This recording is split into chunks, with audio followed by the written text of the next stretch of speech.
Você já ouviu falar sobre o juízo final? Você sabe se você vai estar envolvido nesse juízo? Quando ele vai acontecer e se vai acontecer? Se você quer saber sobre esse assunto, fique até o final, porque o ponto de encontro começa agora.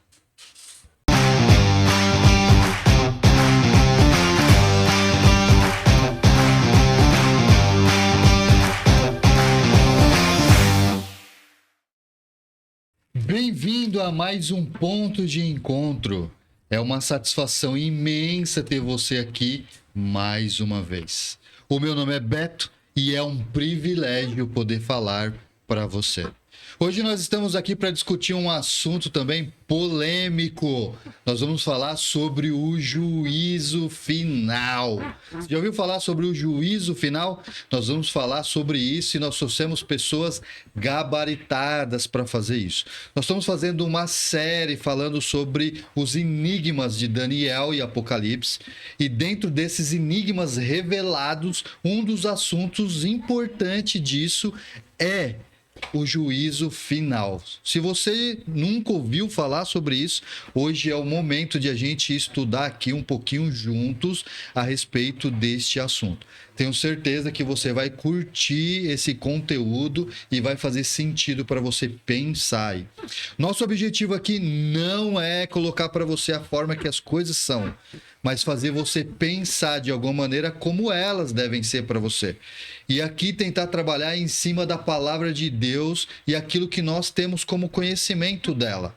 E nós trouxemos pessoas que têm conhecimento da palavra de Deus e vai trazer aqui as suas impressões a respeito destes acontecimentos bíblicos. Então senta com a gente aí, pega a Bíblia, aproveite o que nós vamos fazer agora, porque você vai gostar de tudo que nós vamos falar. Aproveita, curte, compartilhe e se inscreva. E não esqueça, nós não estamos só no YouTube, também estamos lá no Spotify. Curta a gente lá quando você estiver dirigindo, coloca lá para escutar, sem ver, porque é perigoso e dá multa, mas escutando também o nosso conteúdo. Tenho certeza que você vai curtir. Agora, sem mais delongas, nós vamos aqui apresentar os nossos convidados. Já é a terceira vez aqui dentro desse conteúdo que a gente está abordando. Tá ele aqui, o Alexandre. Tudo bem, Alexandre? Beleza, Betão? Prazer e privilégio mais uma vez aí você tá aqui, Alexandre. O prazer é meu compartilhar de novo a palavra de Deus, principalmente os eventos finais, os eventos que antecedem a volta de nosso Senhor Jesus Cristo. É muito prazeroso estar com vocês. Que bom, isso é um privilégio, viu? Na outra você não estava aí, a gente sentiu sua falta, a galera sentiu a falta, mas hoje prometi que você ia estar junto, hein, cara? E você cumpriu aí com a palavra. Sempre. É isso aí. Fernando, mais uma vez aí com a gente, que privilégio, satisfação, mais uma vez poder estudar a palavra junto contigo. Isso aí, Betão. O privilégio é todo meu. É sempre bom estar com vocês aqui. Estudar de assuntos tão importantes, né, como esses, que estamos tratando nesses últimos aí, essa série, né, do Daniel 7. E vamos estudar juntos e espero que as pessoas possam aproveitar bastante o conteúdo, compartilhar com aqueles que não conhecem, que têm dúvidas sobre esse assunto. E o Espírito Santo possa guiar nossas mentes aqui para poder lidar da melhor maneira com esse assunto aí, para as pessoas que estão ouvindo, assistindo e ouvindo. Que legal. Mas vamos, tem muita coisa pra gente falar aí, eu não vou nem perder tempo falando muita coisa. A gente tem bastante coisa aí, o tempo ruge contra a gente. Então já vamos direto ao assunto. A gente, no último episódio, a gente parou falando ali de Daniel 7, a gente chegou até o verso 8 ali mais ou menos, né? A gente falou sobre o chifre pequeno, que se você não assistiu ainda, dá uma voltada lá, a gente falou sobre Daniel 7, a parte do chifre pequeno. A gente falou também sobre Daniel 7, que é o primeiro episódio. A gente falou sobre a estátua do capítulo 2. Depois a gente falou sobre os 4 animais no capítulo 7. E a gente chegou no chifre pequeno, explicamos lá o chifre pequeno. E agora nós vamos falar sobre o juízo, que ainda é a continuação do capítulo 7 aí. A partir do verso 9 ali vai falar sobre esse juízo. E eu quero que os meninos aqui expliquem pra gente o que é esse juízo aí, o que ele tá falando sobre o juízo, quando isso vai acontecer e todas essas coisas aí. Então eu quero começar assim com uma pergunta assim, talvez simples simples ainda, né? Que tá na língua de vocês bem fácil aí.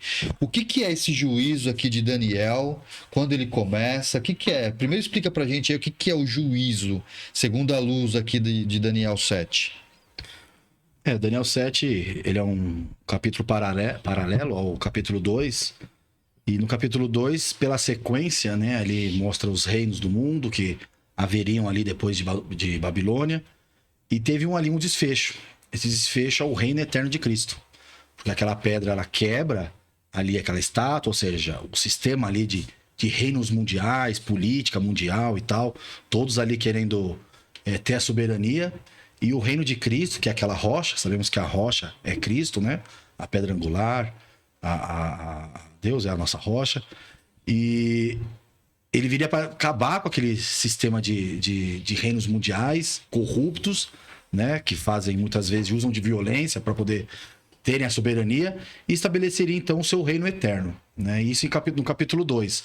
O capítulo 7, como ele vai abranger as explicações do capítulo 2, a gente vê que depois das ações ali dos animais que representam também os reinos, né, de Babilônia, Grécia, Medopérsia e tudo mais, as ações do chifre pequeno, que nós já estudamos no último podcast, que é as ações do papado na história, né, as injustiças cometidas, a perseguição ao povo de Deus, as mudanças na lei de Deus, o fato de eles se levantarem para estarem no lugar de Deus, tudo isso terminaria quando viria a rocha. Só que agora no capítulo 7 a linguagem é diferente. Já não se usa mais a linguagem da rocha. Agora vai se especificar um pouco mais. Então ali a partir do versículo 9 é descrita ali uma cena de juízo, né? Depois... Então, a rocha ali é aquela parte da estátua, só para quem ainda não viu, busca lá que você vai ver, que no final da visão, não, do sonho de Nabucodonosor, uma pedra bate ali nos pés, esmiuça toda a estátua, e aquela pedra que bateu ali, ela se torna um grande monte, representando um grande reino, isso, né? Um reino que nunca mais passará, né? O reino eterno de Cristo. Então, e onde habita a justiça. Onde habita a justiça. É nesse aspecto que você está falando. Então agora você vai entrar quando isso... O interessante do capítulo 2 é que ele é muito resumido. Ao mesmo tempo que ele é a base de todas as outras profecias, ou seja, sem ela você não consegue entender as outras, ao mesmo tempo ele é muito resumido. Então ali a rocha, todos nós entendemos que a rocha representa, claro, a vinda de Cristo, a volta de Cristo, que é descrita em outros lugares da Bíblia também, a segunda vinda de Cristo. Ela também vai ter como fim instituir o reino eterno de Deus. No capítulo 7, ao invés de falar de uma rocha, de uma pedra que vem, destrói e forma esse reino eterno, vai se falar o quê? De um juízo que é feito em favor daqueles que vão herdar esse reino, né? Porque o juízo nada mais é do que uma decisão, né, em tribunal para ver quem está certo e quem está errado, né? E é lógico, recompensar aquele que está certo e punir aqueles que estão errados. Então você está dizendo para mim que nesse juízo é como o juízo terrestre nosso. Vai ter lá o advogado, sim, os elementos promotor, vai ter lá os réus, ou réu, as testemunhas e o juiz. Sim. Aí vai ter tudo isso. É como se fosse isso. O juízo aqui na Terra, né? Acho que o Alexandre fala muito, muito melhor sobre isso, claro. Mas eu creio que está assim, no mesmo simbolismo, né? Assim, nos mesmos elementos. É claro que existe só uma diferença, né? Aqui na Terra, os homens podem cometer injustiças, né? Mas no do céu, não. Do céu Deus é justiça, né? Ele tem uma lei que é justa, então ele julga com justiça porque ele é o conhecedor de todas as coisas. Então, nesse tribunal não tem como haver alguma injustiça para nenhuma das partes. Entendi. Né? Você falou de juízo, mas é importante, o Fernando resumiu bem aí os primeiros 7 capítulos de Daniel, fez um resumo aí, um apanhado, e muito legal. Mas assim, qual é o sentido do juízo? Por que juízo? Né? Nós sabemos aí pela história bíblica que o nome de Deus foi difamado, né? E houve uma injustiça lá no céu. E por isso a necessidade de um juízo. Né? Satanás foi expulso com os anjos que estavam lá, a terça parte foram expulsos lá do céu, e ele saiu difamando, né? Difamando porque tinha um soberano no céu que ele não agia com justiça. Ah, então, já que não agiu com justiça, então a gente vai pesar agora, ou julgar quem é que está certo e quem está errado. Será que é Lúcifer que foi expulso do céu? Será que sou eu, soberano, Deus, criador dos céus e da terra? O universo, ele precisava disso. Sim. Por isso a necessidade do juízo. Por isso a necessidade de se aplicar a justiça.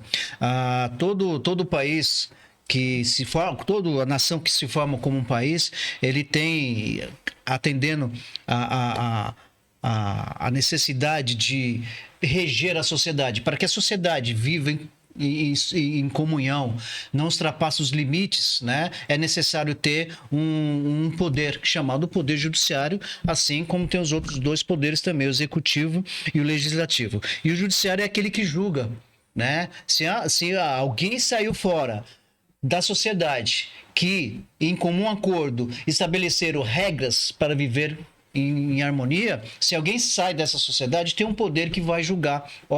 Para você punir, né, essa pessoa para não cometer mais esse fato, e também a questão pedagógica, para que os outros também não façam da mesma forma. Então, essa necessidade do juízo também se implica no mundo espiritual, que é muito importante isso, que é o tema que a gente está falando aqui.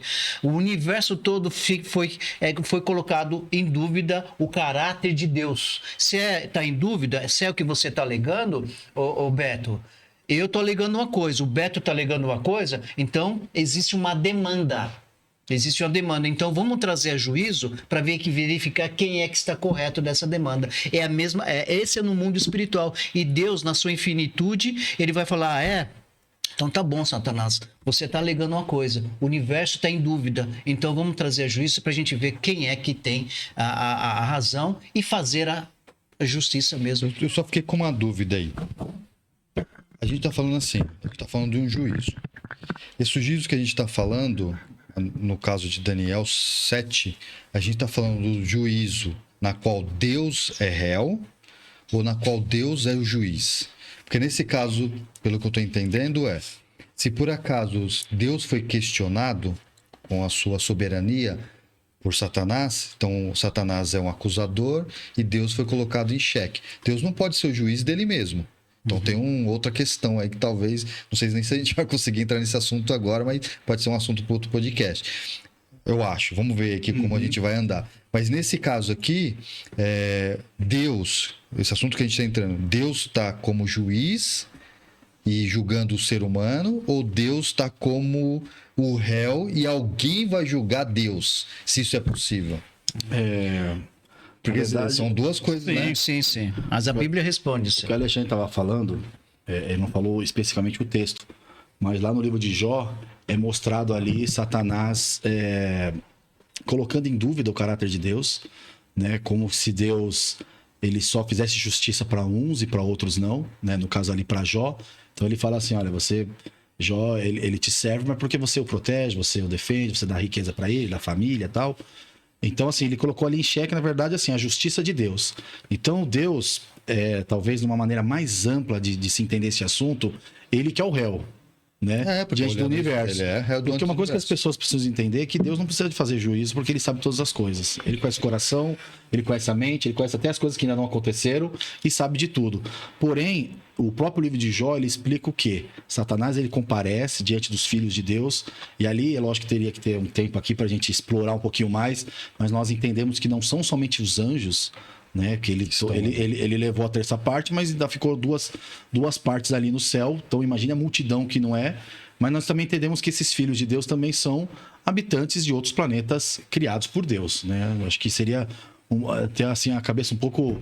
uma mente muito pequena, né? Assim, para falar que nós somos os únicos do universo, sendo que Deus ele tem poder e sabedoria para reger muito mais do que isso, muito mais do que nós imaginamos. Mas enfim, é um assunto para outro tema, né? Para outro dia. Mas o que acontece? Esse tribunal que é feito agora aqui no capítulo 7, ele é uma parte daquilo que vai responder aquilo que aconteceu lá em Jó. Né? Porque aqui no capítulo 7 tem alguns versículos que mostram que Deus, Jesus, né, que é o filho do homem, depois a gente tem que até ler o versículo, no versículo 13, ele recebe o reino. É isso que é O reino sempre legal. foi de Deus. É. Né? Só que por que fala que ele recebe? Porque o reino, nós temos que entender que não é somente em termos geográficos, né? O reino de Deus vai ser a nova terra recriada e tal. Mas o reino de Deus, ele também tem como principal componente os súditos dele. É. Então, nesse juízo, é decidido ou é verificado quem vai fazer parte desse reino que Jesus também recebe esse reino. Não que Jesus, em algum momento, nunca foi rei, mas devido às acusações de Satanás, né, Jesus, ao vir, né, é um assunto muito, muito amplo, né, ao vir para a terra, viver como homem, morrer como homem para nos salvar, isso mostra que ele colocou, em grande medida, tudo em risco, porque ele poderia ter falhado. Ele Sim, venceu como claro. homem. Né? Então, aqui quando fala que ele recebe o reino, é devido a essa vitória dele, não porque antes ele não era rei dos reis, senhor dos senhores, rei criador dos céus e da terra. Mas é porque nesse juízo é agora mostrado para o universo a justiça de Deus, não somente com os súditos deles, mas em relação com ele mesmo. Por isso que ao final desse juízo, coisa que nós vamos comentar daqui a pouco, é o quê? Reivindicado o caráter de Deus, que é mostrado ali em Jó, Satanás acusando, e finalmente reivindicado para toda a eternidade. Então, são juízos, digamos assim, diferentes, né? Mas porém, estão conectados. Né? E uma coisa muito importante é que Deus ele é julgado, né? Entre aspas, né? Acho que é uma maneira assim meio estranha de falar, mas ele é julgado, mas tem que ter em base as evidências. Quando Satanás acusa ele ali no livro de Jó, Deus não fala assim, mas eu fiz isso, eu fiz aquilo, eu sou onipresente, onisciente. Não, ele fala assim, olha para a vida dele. Jó, no caso, ele era uma evidência. E o Alexandre, né, pode responder muito melhor essas coisas, porque num juízo aqui na Terra, o juiz também vai ter com uma evidência para se ter um veredito, os fatos, né, as evidências. Não é isso? Então ele fala ali no livro de Jó, olha para a vida então de Jó. Né? E Jó mostrou que Deus estava certo, não Satanás. Né? Porque Satanás acusou tanto Jó, se você tirar tudo, ele vai blasfemar, ele vai te negar e tal. E Deus, mesmo permitindo que Satanás tirasse as coisas dele, inclusive deixando ele totalmente ali com úlceras, doente e tudo mais, Jó se manteve fiel. Essa é a conclusão ali do livro de Jó. Então, ali, no caso, é só um esboço, né, de uma coisa muito maior, que é esse juízo que nós estamos estudando hoje aqui. Que legal. E ali no livro de Eclesiastes, né, eu gosto muito dessa parte, que não vai ter juízo. Muitas pessoas acreditam que não vai ter julgamento, não vai ter juízo. Vai. O próprio Eclesiastes, capítulo 12, versículo 14, o último versículo de Salomão. Porque Deus há de trazer juízo a toda obra, até tudo que está encoberto, quer seja bom, quer seja mal. Então, o que vai ser a base do juízo? Como é que o juiz ele se baseia através de uma sentença? Quando ele decreta uma sentença, quem é culpado, quem é inocente, através das provas, através dos fatos, né? E aqui ele fala que Deus vai trazer juízo a toda obra, fatos, né? Que foram cometidos até o que estão encobertos. Aí ele fala, quer seja bom, quer seja mal. Deus vai trazer juízo. Para aqueles que ainda duvidam que não vai ter um juízo, alguma coisa, o próprio livro de Eclesiastes fala isso, e a Bíblia toda vem falando sobre juízo, sempre tem um juízo, sempre tem um julgamento, e é a vindicação da justiça de Deus. Né? E até porque o juízo dá um fim a tudo, né? Sim. Porque tem que ter um final da história, né? Sim. Qual que é o final da história? Para uma nova vida, tem que ter um finite, né? De acabou. Acabar, né? Senão não faz sentido. Mas beleza, então entendemos aí o que é esse juízo. Agora, quando ele começa, aí a gente pode mergulhar agora, olhando aí a partir do verso 9, 10 aí, que você achar legal, para a gente poder tentar dar eu sei que pelo capítulo 9, versículo 9, não dá para responder essa pergunta, mas a gente pode começar por ela para caminhar para essa resposta, pode ser? Vocês falaram no último podcast ali sobre a questão do chifre pequeno, né? Esse chifre pequeno, como acho que vocês já falaram isso, foi um poder religioso que teve uma supremacia por um longo período de tempo, né? A gente pode trazer que esse longo período de tempo foi um período de acometimentos e injustiças. Muitas injustiças foram cometidas ali nesse longo período de tempo aí, mais de 1.200 anos aí, cometido por esse chifre pequeno. E a Bíblia foi muito bem clara o que ele fazia. né? E eu acredito que vocês comentaram isso aí. Qual foi a arrogância e a forma como ele pegava a verdade? Uma das coisas de cometer injustiça é você pegar a verdade e adulterá-la, né? Ou, como diz a própria palavra de Deus ali em Daniel, jogar a verdade Passar por terra. né? Você entendeu? Essa é uma injustiça. Então, ao longo desse período todo, cometeu-se injustiça, esse poder religioso que teve uma supremacia num longo período de tempo, né? Terminando esse período de tempo, a gente pode destrinchar aqui, aí começa o quê? A vindicação. Na verdade, já começa a se fazer a justiça, já começa-se o juízo, já começa a abrir os seus livros, né? Que o Alexandre falou, interessante que o capítulo 7 fala que o juízo vem após as ações do chifre pequeno. Isso. E nós sabemos que o término foi em 1798, teve aquele tempo de duração, igual o Alexandre falou, 1260 anos, e o término foi em 1798. Então nós sabemos pelo capítulo 7 que viria após 1798 a cena do juízo, né? Estudando outros capítulos, a gente consegue entender até mesmo o ano certo. Aí teríamos que entrar aqui algumas profecias, né? Que talvez levariam um tempo aqui que não seria o assunto primordial hoje. Mas a Bíblia, ela abrange esse assunto também do início do juízo. Quando ele começa. Quando ele começa. Quando vocês acreditam que ele começa? Mesmo que a gente não vai aprofundar. Quando nós acreditamos que começou, já para o Alexandre. Essa é a parte mais gostosa. E a gente vai conseguir destruchar de maneira mais firme, Beto, ali em final de capítulo 8 de Daniel para o começo de capítulo 9 de Daniel, né? Nós cremos como adventista do sétimo dia, pelo que está escrito biblicamente, deixar isso muito bem claro, está na Bíblia, que o juízo começou no ano de 1844. Foi quando se fala aqui no capítulo 7 de Daniel, foram colocados uns tronos, abriram seus livros e multidões estavam sendo julgados ali. Esse período se deu no final da supremacia de um poder religioso, que, como o Fernando falou, em 1798, que ele foi quebrado, esse poder religioso. Pouco tempo depois, em 1844, Jesus ele passou de um compartimento lá no céu e sentou-se o tribunal e abriu seus livros. Quando ele sai lá do santo e entra no santíssimo. Isso, quando Jesus ele se ascendeu ao céu, ele foi fazer a nossa intercessão, né? Ele colocou e mostrou para Deus que ele tinha cumprido, né, o papel dele, que era a salvação da raça humana, mostrando as suas mãos, que o sacrifício, né? E Jesus, ao chegar ao céu, ele foi aceito lá como uma missão cumprida, né? E esse período todo se estendeu até 1844, quando ele entrou num compartimento chamado Santo do Santo, ou Santíssimo, e lá ele começou a falar, agora, e além de interceder, agora começou a hora de eu fazer a justiça, de eu estabelecer aqui o trono, e aí tá o tribunal. E aí começa o juízo. Eu acho que para chegar até aí, você deu uma resumida bem legal, para entrar aí tem uma porção de coisa por trás que a gente não vai entrar agora. Exatamente. Talvez numa outra oportunidade a gente fala especificamente sobre muito isso. Interessante. Mas a gente começa ali, né? Segundo a palavra de Deus, é aquilo que nós cremos dela, que ele começa em 1844. Deixa eu só falar uma coisa, Beto, que eu acho que até pode ser que alguém que está assistindo tenha uma dúvida em relação a isso, né?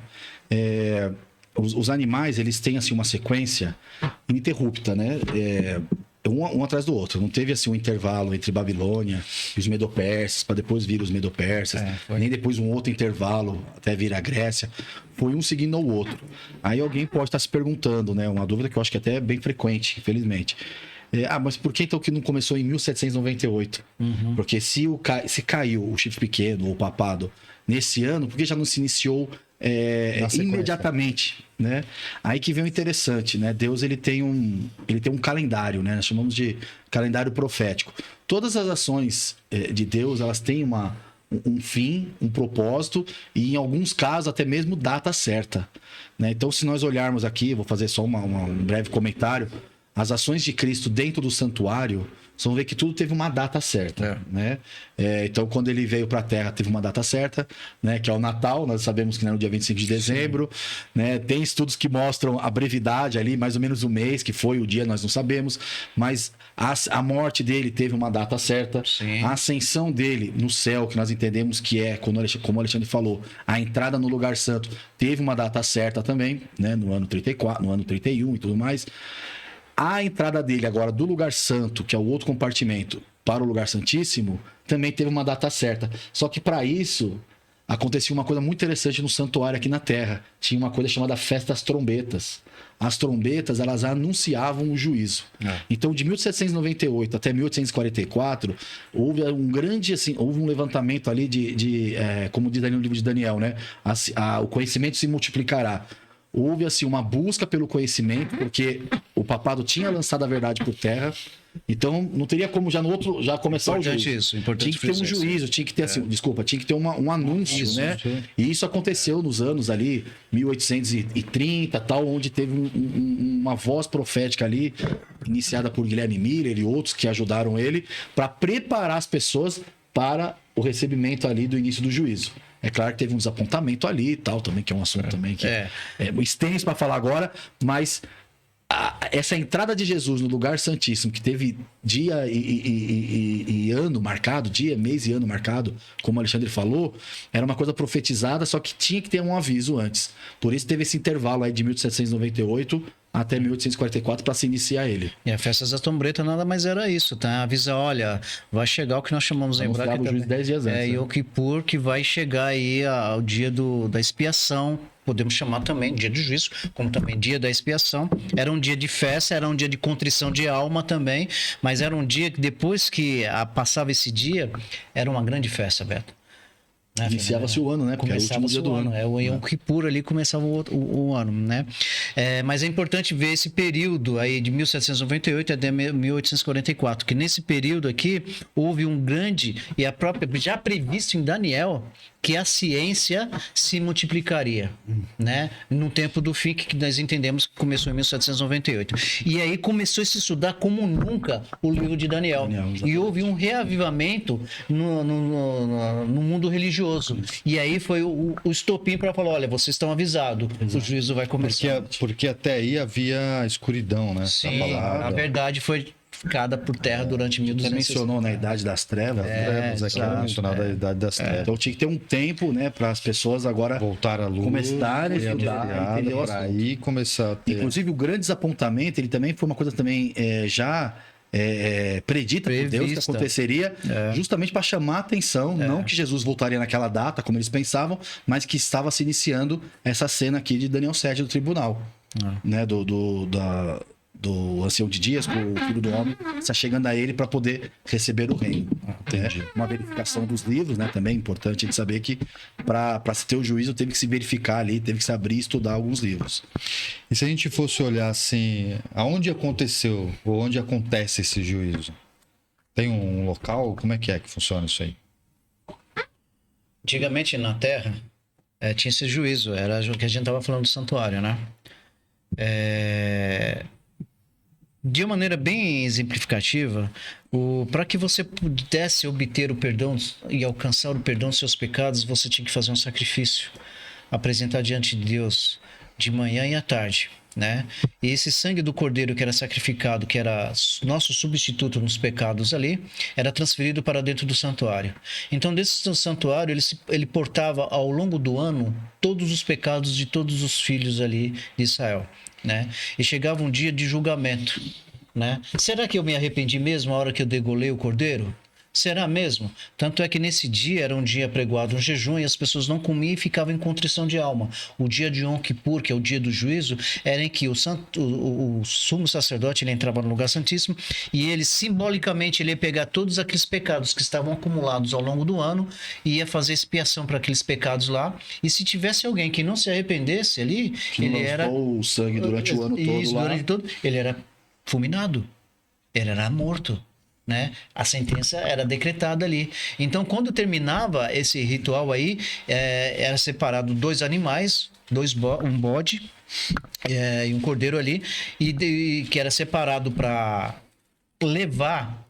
O sumo sacerdote, ele colocava a mão na cabeça desse bode, que tem até um nome na Bíblia, né? Chamado de bode emissário ou bode de Azazel, né? E confessava os pecados simbolicamente. Ele estava tirando todos os pecados que ao longo do ano estavam sendo acumulados ali no santuário e colocava na cabeça do bode. E tinha uma pessoa específica para isso que levava o bode para um local a ermo e deserto. E ali simbolizava que o pecado que estava ali foi levado para fora, ou seja, começava um novo ano e você foi tido como inocente né, justo e justificado, começava um novo ano. Então, era feito assim na terra. Lá no céu é a mesma coisa. Por que lá no céu? Como é que você sabe que tem um santuário no céu? A Bíblia tem várias passagens, a gente poderia discorrer várias vezes aqui, inclusive o próprio Deus, quando falou para Moisés, vocês vão me fazer um santuário conforme você está vendo aqui lá no céu. Deus rasgou o céu para Moisés, falou assim, Moisés, está vendo isso aqui? Você vai fazer isso igualzinho. E ainda alertou, tema para fazer Igual. certinho. Certo. Sem mudar nenhum item. Então, se a mesma coisa aconteceu aqui na Terra, é prefigurando também o que vai acontecer. E já, como nós comentei aqui alguns minutos atrás, já começou, né, esse juízo. Então, o juízo que vai estar, nós estamos comentando aqui, é o juízo que vai estar sendo realizado agora no santuário celestial, ou seja, lá no céu. Né? Que legal. Outra coisa interessante, Beto, é que o próprio capítulo 7, né, resume isso que o Alexandre falou, porque fala que ele vem nas nuvens do céu. Então a gente vê que é uma cena do que está acontecendo no céu, né? Como o Alexandre falou, se o santuário, ele tem o santuário que era o modelo para Moisés fazer o igual, é o santuário celestial, que ali fala no livro de Hebreus que é a figura do verdadeiro tabernáculo, né? Os daqui eram figura do verdadeiro tabernáculo, do qual Cristo ministra, né? Então nós sabemos que essas cenas estão ocorrendo no lugar santíssimo, simbolicamente, claro, falando. Se bem que a gente não consegue saber o tamanho, né, do santuário. Quando a gente fala santuário celestial, a gente imagina uma coisa pequena, né? Então imagina o tamanho do santuário. Exatamente, lá, né? Mas, enfim, agora o que é interessante no capítulo 7 é que, eu ia falar uma coisa aqui, eu tô com outra coisa na cabeça, mas que no capítulo 7, para poder se fazer esse juízo, teve que se verificar livros, né? Então, ou seja, lá no céu, a gente fala livros, né, assim, no sentido de registro. Né? A gente não sabe como é que é a tecnologia do céu, né? Hoje em dia, livro até se tornou uma coisa assim meio antiquada. A gente mesmo não tem mais livro. Então, aqui ele usa uma linguagem fácil para Daniel entender, para nós entendermos. Mas imagine como que não é a tecnologia celestial. Mas são se verificados livros ali de registro. Nós vamos saber daqui a pouquinho o que cada um deles contém, para poder dar um veredito final para aqueles que estão sendo julgados. Né? Então, e isso... Bom, deixa eu ver se eu conseguir entender. Então, a gente está falando que o juízo em si, ele representado no santuário, é Deus entrando dentro do Santíssimo. Isso. Quando estava aqui na Terra... Que era a mesma coisa aqui na Terra, só que não era. Dia do juízo também chamava, né? Dia da expiação, dia do juízo. Dia da expiação, dia do juízo. Quando isso acontecia...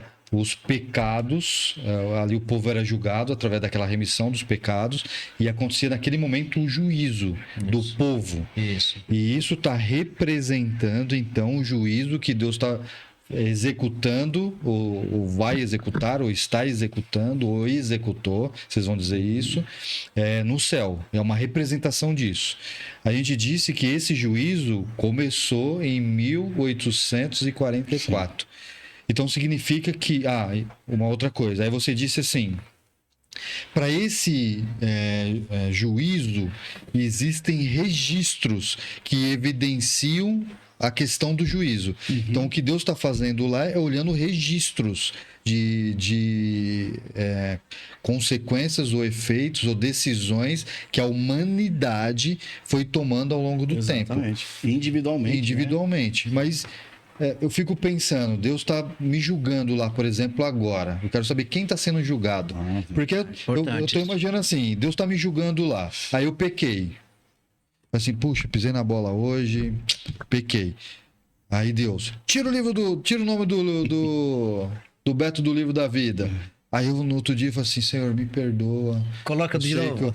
Vai lá, coloca lá. Aí eu pequei na sequência, tira, coloca. Aí não parece um negócio meio incomum isso, não é? O Fernando Fernando vai falar com bastante propriedade. Eu gosto muito também de falar na questão, um jargão jurídico que fala o seguinte, se não está no processo, não está no mundo. O jargão jurídico é isso. Tem que estar no processo, tem que estar escrito, tem que estar relatado. Os livros do céu é a mesma coisa, né? Os seus maus pensamentos, os seus bons pensamentos, suas atitudes, é tudo relatado. Nós temos um anjo enorme do nosso lado aí. Ele vai ser a nossa testemunha. 80 anos, para quem vive 80, 90 anos, é registrado detalhe por detalhe? Eu já vi o processo. Imagina o tamanho do livro, para vocês terem uma ideia, eu tenho um processo aí que está rolando ainda, ele tem mais de 2.500 páginas. É que hoje é tudo digital. Quando eu me formei, logo quando eu peguei minha carteira da ordem, eu distribuí minha primeira ação, você tinha que digitar, imprimir, encadernar, então você vê aquelas pastas dentro do secretaria do tribunal, que são os processos, aquelas caixas, você já deve ter visto. Hoje não, hoje em dia é tudo, né? Mas você vê as contagens de página. Tem um processo mais de 2. E o pessoal lê isso aí mesmo?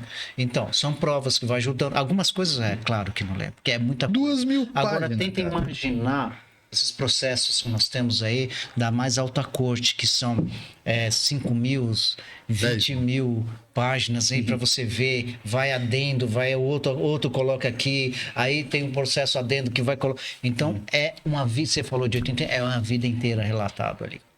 Né? E é necessário que seja assim para que Deus possa ter o que nós chamamos de lisura e transparência. E Deus, ele que faz as coisas tudo certinho, né? Para ter transparência. Então, o próprio Daniel fala que foram abertos os livros. Esses livros contêm o quê? Contém todas as nossas atitudes, nossos pensamentos, nossas ações diante de Deus. E aí Deus vai julgar com base no que nós fizemos. E tenho também uma lei, que a gente vai falar sobre ela. Com que base o juiz penal ele vai julgar um ato ilícito cometido pelo Beto? Qual é a base? Né? A Constituição fala que não há crime sem lei anterior que assim o defina. Isso é um artigo fundamental na nossa Constituição. Não há crime sem que lei anterior o defina o que é crime. Então, qual é a base? Entendi. Qual é a base? Então não pode ter crime se não há lei, né? Se não há lei. E nós sabemos que existe uma lei. Então, essa lei, se ela foi transgredida... Isso é muito legal, né? Como vai ter crime se não tem lei? E a gente aceita isso na humanidade, mas a gente não aceita isso da de Deus, né? Exatamente. Eu não consigo entender isso, mas tudo bem. Não é o papo para outro... Para daqui a pouco, talvez. Daqui a pouco, né? Roberto, deixa eu falar uma coisa também. Nós temos que entender uma coisa também, né? Muitas pessoas pensam que o juiz ele é quando Jesus volta, né? Então, eles pegam ali alguns textos ali de Mateus, que dá a entender que quando Jesus voltar, ele vai separar ali os bons e os maus, né? Os bodes e os cabritos e tal. Na verdade, ele é uma descrição desse juiz, mas as pessoas entendem que é quando Jesus volta literalmente nas nuvens do céu, né? Só que nós entendemos assim, que se o juízo começou em 1844, né? Então, já está em aí mais de 160 e poucos anos. 170 anos. Então, assim, já estão sendo decididos alguns casos, porque nós também temos que entender uma coisa também. O estado dos mortos, né? Isso é muito importante entender. É isso. Né? Porque lá em Apocalipse fala que vinde a hora do seu juízo. Né? E nós sabemos que o juízo é esse que se inicia aqui no capítulo 7, que iniciou, igual o Alexandre falou, em 1844. Quem começou a ser julgado nisso? Porque a pessoa, para ter a decisão final, o veredito final de ela vai estar salva ou perdida, de ela receber a recompensa que é a vida eterna ou não, ela vai ter que ser decidida o quê? A vida dela toda. Então peraí. É isso que você falou. Então, a questão do juízo é definição. Quando Deus entra, é definir, então. Exato. Ela não pode definir uma pessoa que está em vida, é isso? Então, eu vou falar uma coisa para você, Beto. Você ainda não está sendo julgado. Porque senão... Você não está sendo julgado. Ah, entendi. Você entendeu? Você não está sendo julgado porque você ainda está respirando, está com vida e você pode ainda se arrepender de um ato ilícito que você cometeu. Porque Deus, se ele me julgar hoje, amanhã muda. Então, Depois da manhã muda de novo. Digamos que você cometeu um ato delituoso hoje, né? O juiz condena você está condenado. É 30 anos de cadeia, você vai puxar 30 anos de cadeia. Acabou. Né? Acabou para você. Você vai passar 30 anos, né? Digamos, no campo espiritual, você está sendo julgado hoje. Acabou para você, Beto. Aí você pode fazer o que for, acabou. Já foi julgado, já tem uma sentença transitada e julgado. Não tem mais o que fazer. Não é assim. E aí Jesus morreu em vão, né? Porque e aí, Jesus... como é que fica? Então é incoerente. Que tem muita coisa para falar, né, sobre esse assunto, mas a gente entende que o juízo, segundo ali o livro de 2 Pedro, né, 4, fala que começa pela casa de Deus, né? E Paulo fala que todos vão comparecer ao juízo. Então, o juízo não é somente para pessoa ruim ou somente para pessoa boa. Todos vão comparecer, independente se a pessoa é boa, ruim, se é santa, se é pura, impura, injusta, enfim. E fala que começa pela casa de Deus, né? Quem é a casa de Deus, né? Aqueles que uma vez professaram o nome de Deus. E aceitaram, isso até que Jesus fala, né? Quando os discípulos estavam falando que estavam expulsando demônios e tal. Jesus falou assim para eles: olha, Isso. vocês estão felizes porque vocês expulsam demônios? Antes estejam felizes porque os seus nomes estão escritos no livro da vida, né? Lá do Cordeiro. Então nós sabemos que a pessoa, quando ela se converte, ela tem o seu nome escrito ali. O que vai fazer com que permaneça esse nome aí, ou não, vai ser as ações dela durante a vida toda. Então, se a gente pegar aqui o exemplo do santuário, né? Você falou assim, a pessoa aqui no santuário, o Alexandre falou também, ela pecava, ela se arrependia, ia lá, levava o cordeirinho para ele ser um substituto dela, e aquele sangue que era derramado, ele era ali aplicado, os sacerdotes, eles aplicavam dentro do santuário, né? Ou eles aplicavam nos móveis, ou no véu ali que separava o lugar santo do lugar santíssimo. Em algumas ocasiões fazia uma coisa ou fazia outra, mas enfim, qual que era o objetivo disso? O sangue que você derramou porque você se arrependeu do pecado, e esse sangue é o sangue que é o sangue de Cristo derramado por você, ele está aplicado ali para ser uma prova de que você fez aquilo, se arrependeu e abandonou. Por que é feito um juízo? Para saber quem que de fato foi sincero a ponto de obedecer aos mandamentos de Deus e abandonar o pecado, ou aquele que só quis a parte boa. Ah, creio em Jesus, Jesus me salva, estou salvo, pronto, acabou. Por mais que eu faça qualquer coisa, não vai interferir em nada. No juízo mostra que não. Aí nós temos alguns exemplos, né? A Bíblia mostra de exemplos de pessoas que se arrependeram, né? Pediram perdão, só que umas foram perdoadas e outras não. Onde define isso? No juízo. Vamos supor, Davi errou, Davi pecou. Pediu perdão, Davi? Pediu. A Bíblia mostra, né? Salmo 51, principalmente. Ele voltou a fazer aquilo que ele tinha feito antes?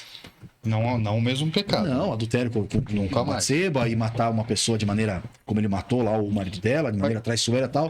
Ele não fez mais isso. Ou seja, ele abandonou. Então, mas a repetição do pecado significa que você não vai ser julgado como salvo mesmo? Se você não se arrepender, não. Agora vamos ver outro exemplo. Tem Saul. Saul também fez coisas erradas, né? Pediu perdão? Pediu. Várias vezes. Vocês verem lá no 1 Samuel, capítulo 15, né? Ele pede perdão, ele fala para Samuel: errei, pequei contra Deus e tal. Pergunto, ele se arrependeu de verdade? Ou ele voltou a fazer as mesmas coisas? Voltou.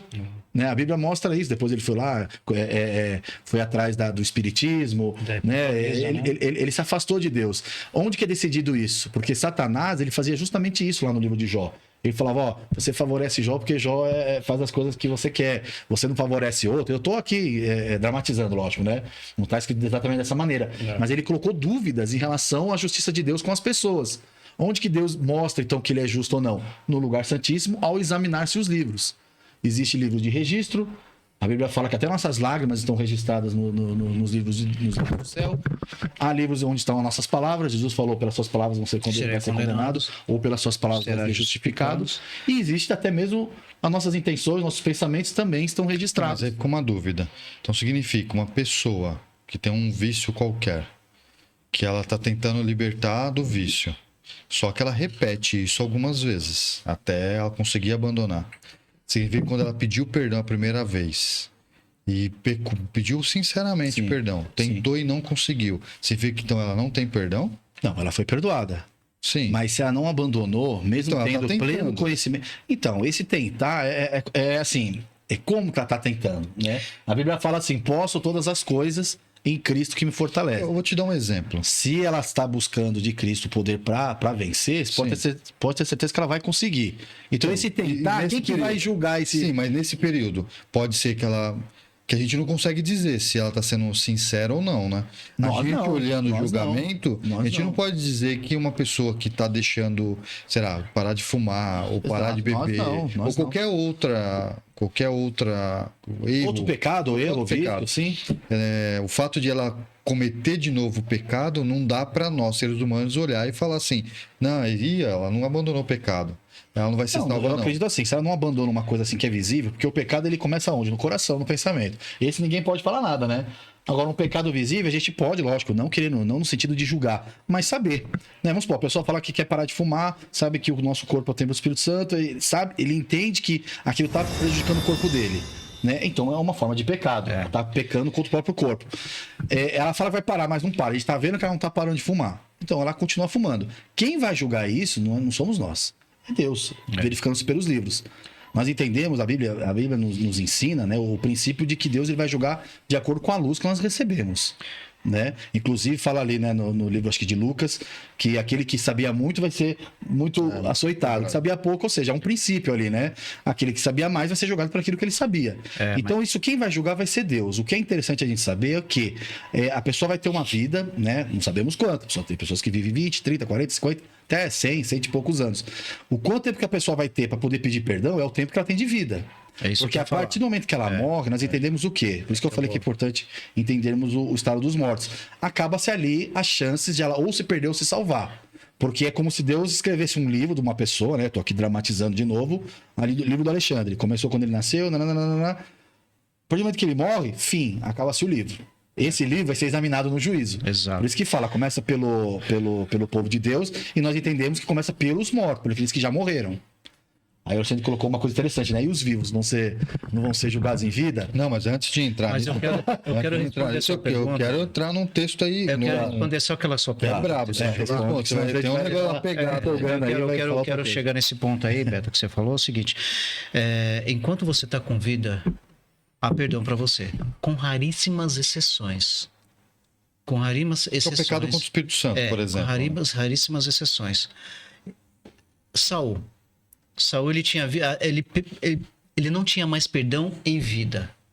Foi um exemplo de Saul, né? Mas enquanto você estiver respirando, por mais que você repita o pecado, você se arrepende, você vai perder. Quantas vezes você buscar a Deus, você vai ser perdoado. Vai. Quantas vezes você buscar. Só não existe perdão para aquele pecado que não é confessado. Tá? Outra coisa. Certa vez, Pedro, ele chegou para Jesus e falou o seguinte: quantas vezes eu devo perdoar o meu irmão? E Jesus falou, 7 vezes? Quer dizer, nem era 7. Ele quis jogar, ele achou que ele ia Era 3 vezes, Todo mundo né? da perfeição. Misericordioso, Vou jogar 7 perfeito. aí, então vamos ver o que Jesus fala. Eu falo, nossa, que bom, Pedro. Foi uma chamada. É isso mesmo, é 7 vezes 7. Então beleza. Então, não, 70 vezes 7, né? Ou seja, Que é um número também simbólico, né? Quer dizer que Deus Sempre, né? não, quer dizer que é muito, né? Muito. O amor incondicional e infinito de Deus, né? Então, enquanto você estiver vivo, você não está sendo julgado. Nós aqui não estamos sendo julgados ainda, tá? O julgamento começou, como o Neto falou, começa pela casa de Deus. O que significa casa de Deus? Não é eu que estou indo para a igreja que vai... Não, é quando você professa a fé em Cristo Jesus. Então, você aceitou Jesus, faleceu, fechou o livro do Neto hoje, né? Ele faleceu, mas ele professou aceitar a Vamos ver se Jesus. tá sincero. Vamos ver se é isso mesmo. Sim. Abre-se os livros, Daniel capítulo 7, 9 em diante fala isso, né? Agora eu vou verificar. Mas enquanto você estiver com vida, enquanto você respirar, há perdão para você, né? Há perdão. Então, por mais que você fale, você tem um vício no seu coração ali, um vício que só você sabe. Hoje, você passou a semana toda, consegui vencer. Chega na segunda-feira, cai de novo. Você pede perdão, Deus fala, tô aqui, filho. Tô perdoando. Mas vai chegar um momento que vai acabar, porque aí tudo tem o seu limite, né? Até a paciência de Deus, né? Eu lembro que um pastor falou um negócio que me marcou bastante, assim, né? Numa pregação dele. Ele estava contando uma história que era uma mãe foi pedir para esse pastor, ele estava contando essa história do que aconteceu com ele. E na casa dela, fazer uma oração pelo filho dela, que o filho dela estava envolvido com drogas e tal, aquele negócio todo. Aí ele foi lá, e aí ele viu o rapaz, conversou com o rapaz e pediu, e fez uma oração com ele ali e tal. E aí ele começou a conversar com o rapaz. Aí o rapaz falou assim, pastor, esquece eu. Deus não me perdoa mais. Aí o pastor, não, com certeza ele te perdoa. Aí ele leu alguns textos, né, foi falar ainda que seu pecado fosse como carmesim ou como escarlate, tal, lá de Isaías, né? E ele explicou, falou, não, pastor, não é assim. Aí ele foi trocando uma ideia com o menino, aí o menino foi tentando colocar o pastor em certas circunstâncias. E aí ele falou assim, pastor, beleza, pedi perdão para Deus hoje, fui pra balada, usei droga, fiz tudo aquele negócio errado. Se eu chegar hoje da balada, Deus pedir perdão, Deus me perdoa? Perdoa. Tá bom, pastor. Aí Deus me perdoou. Final de semana que vem eu fiz a mesma coisa. Voltei a pedir perdão. Deus me perdoa? Perdoa. Tá bom, pastor. E se eu fizer isso de novo, Deus me perdoa? Perdoa. Pastor, e se eu fizesse isso de novo? E ele foi falando várias e várias vezes. Falou assim, Deus me perdoa? Perdoa. Mas eu vou dizer uma coisa para você. Quanto mais você faz, não é a capacidade de Deus perdoar que muda, mas é a sua capacidade de pedir perdão que vai mudar. Essa vontade de pedir perdão, conforme você não quer mudar, que vai fazer a diferença. Isso me marcou, porque é uma coisa assim, não é Deus que está tirando a oportunidade da salvação ou do perdão. É você que está deixando de querer aquilo. Você não vai mais... Mas eu quero fazer uma pergunta assim, baseada no que você falou, que a gente falou que o juízo será pelos atos, ok? E agora eu quero ver você responder essa. Agora imagina o seguinte, presta atenção, Périx, eu vou usar o dragão, ó. Vou usar o ladrão na cruz. Ele estava junto com Cristo, aí acontece todo aquele negócio, tem uma história por trás de tudo isso lá, não vamos entrar nela. Mas chega um determinado momento que ele vê ali e acredita que o Dimas lá acredita que Jesus era o Messias. Aí ele olha ali e fala assim, Senhor, quando o Senhor estiver no teu reino, lembra de mim. Aí Jesus fala assim, ó, vou te falar agora. No dia que eu estiver no meu reino, você vai estar comigo. Fala com outras palavras, ali tem uma questão que eu também não vou entrar no mérito. Dimas não sai vivo aquele dia. Ele morre. Ele simplesmente morre, sim ou não? Só que ele se arrepende e não dá tempo de ter nenhuma obra, zero de obra. Ele morre ali. Ou seja, se ele não tem obra, significa que ele não vai ser perdoado? Se o perdão, você está falando que é olhando para as obras? Isso aqui. Esse aqui é gostoso. Quero ver vocês. Vamos botar uma coisa importante aqui. Você está falando que a fé sem obras é perdão morte. não é pelas obras. A Bíblia fala que a nossa fé, né, a nossa salvação é pela graça. Não é isso? E o perdão, consequentemente, também é pela graça.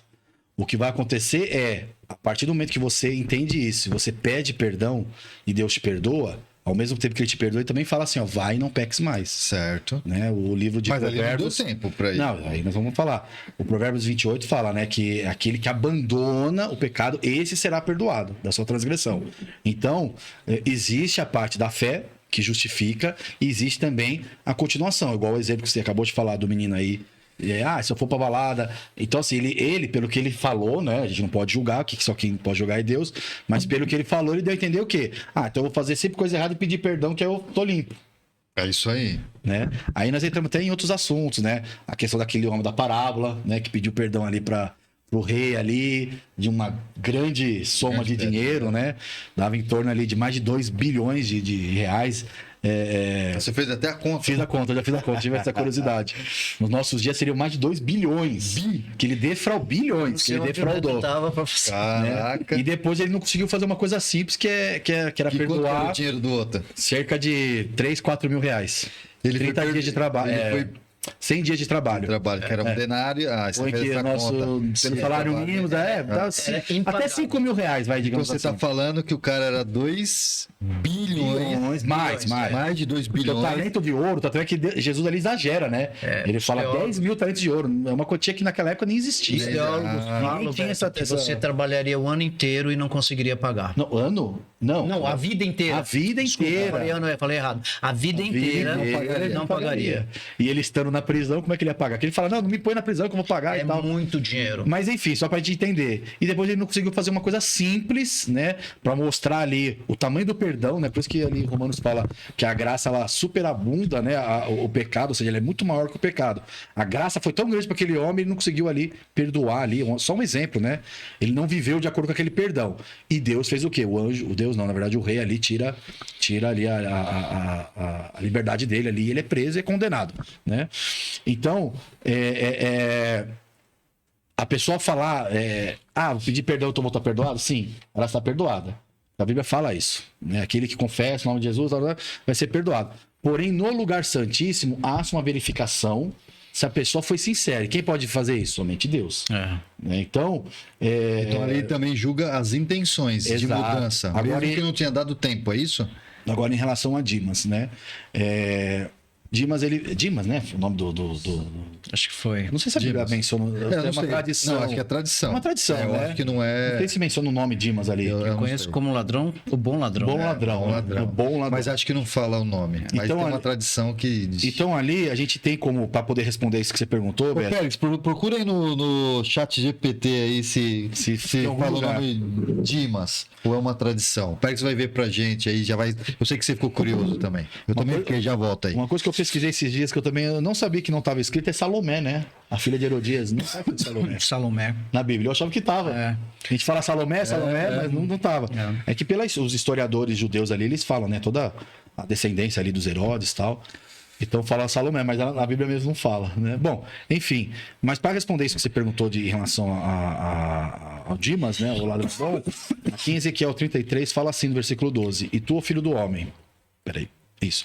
Dize aos filhos do teu povo: a justiça do justo não fará escapar no dia da sua transgressão, e a impiedade do ímpio não fará ele cair no dia em que ele se converter da sua impiedade. Então, o perdão ele é dado mesmo, né? Agora, Deus, ele sabia se aquele homem ia ser sincero ou não, se ele continuasse em vida? Deus sabia, mas eu creio que nem importa essa parte, porque ele creu, né? Ele creu ali, né? E eu creio E aí que vem a graça, que a sinceridade dele, isso realmente só Deus pode saber, mas que ele estava sendo sincero, né? Inclusive, ele foi até de ajuda, digamos assim, para Jesus, porque Jesus naquele momento estava passando ali por uma provação muito grande, que parecia até que Deus estava afastado dele, não é isso? E aquele ladrão, isso a gente pode ler no livro Desejar Todas as Nações, ele reacendeu ali a própria fé de Jesus. Que Jesus, ali, a partir daquele momento, ele lembrou das promessas do Pai, que o Pai sempre esteve com ele em vida, das promessas do plano da redenção, que já tinha sido feita antes mesmo da criação do mundo e tal.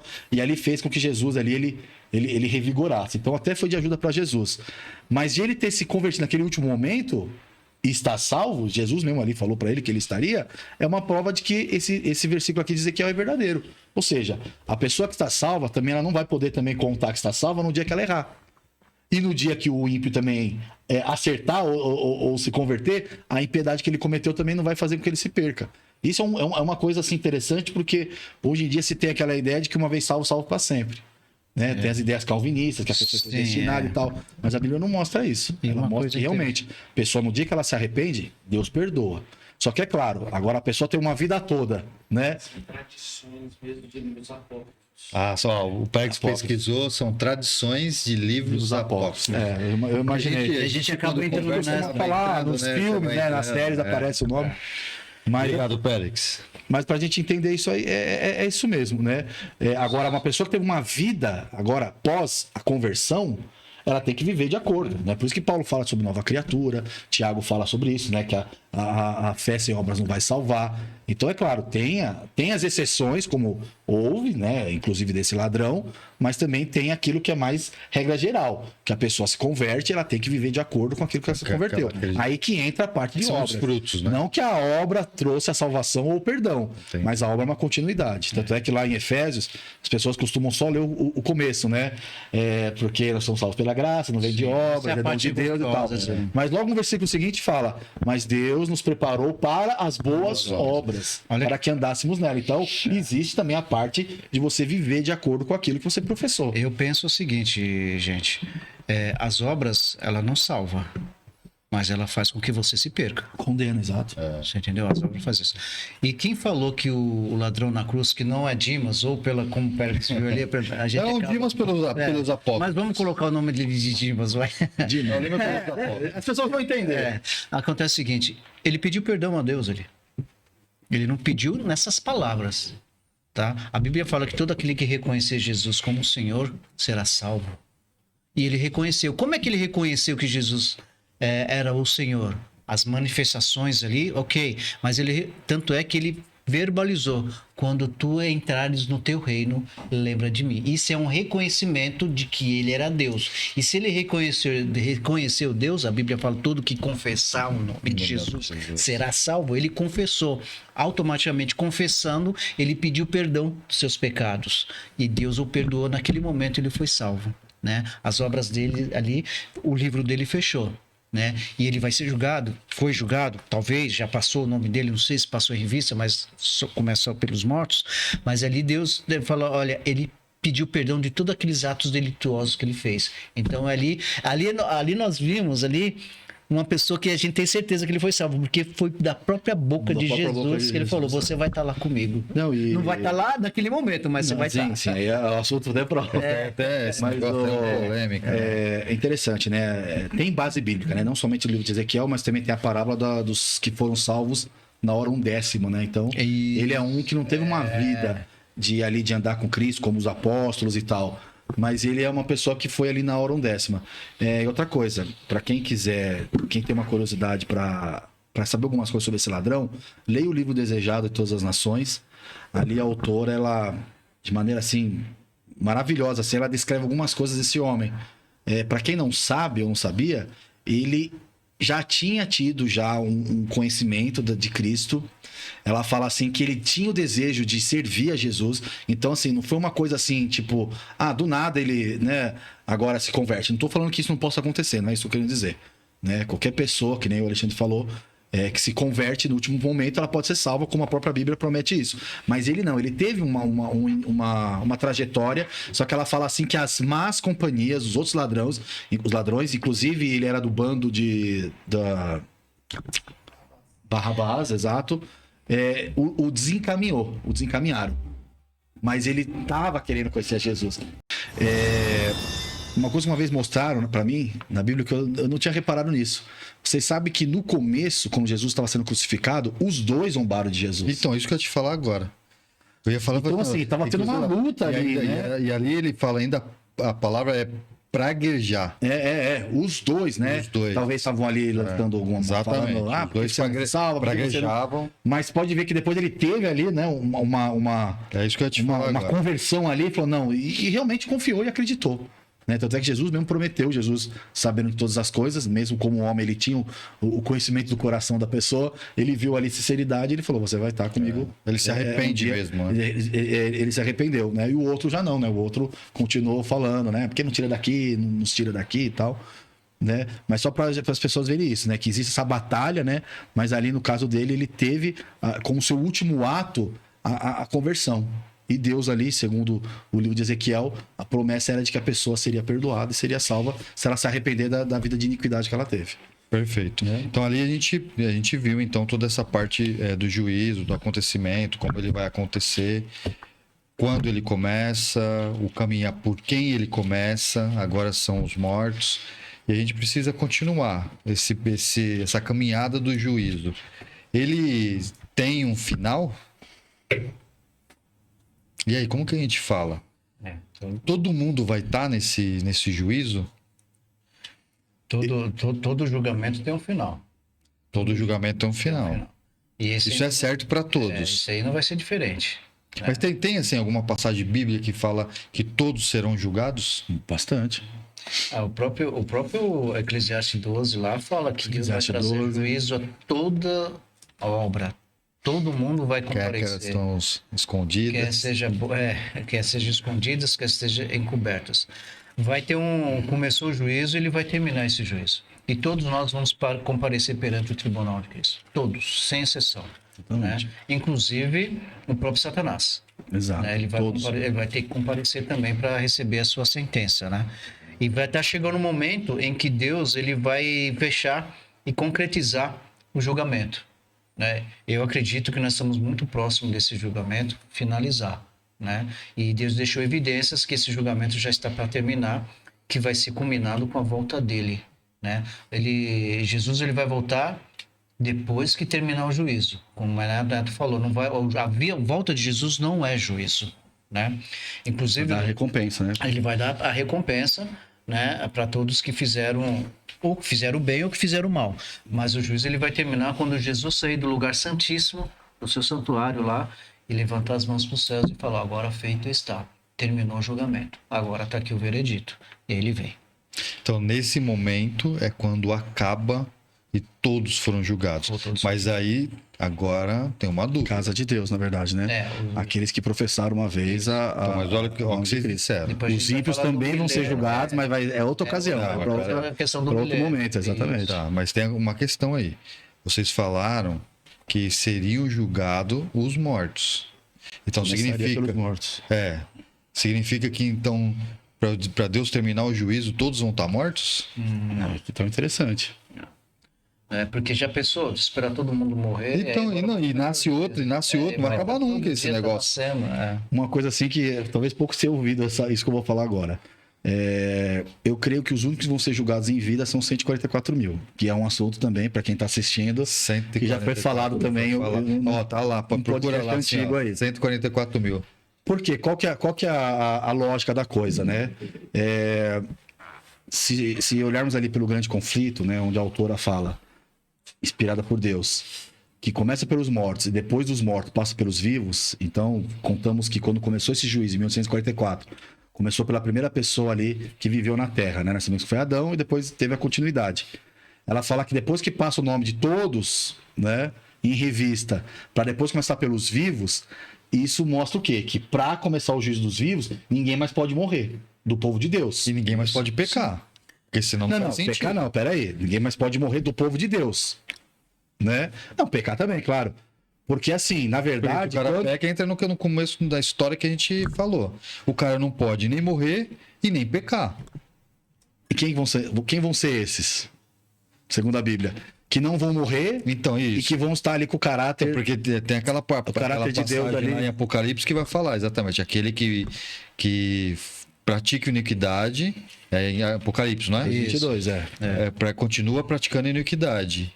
E aquele que for santo continua praticando a santidade. Esse é o momento que não há mais. Esse vai ter momento nós como. entendemos aqui, que vai fechar, né, essa descrita como porta da graça, ou seja, já não tem como mais a pessoa pedir perdão, não tem nem como mais a pessoa se salvar, nem tem como ela se perder. O caso já está definido. Já foi decidido. Então, aqueles já foram decididos, que estavam mortos, que foram vistos livres, decidiram, também está decidido. Só que vão ter pessoas na Terra, tanto como ímpios, como santos, que vão estar vivendo.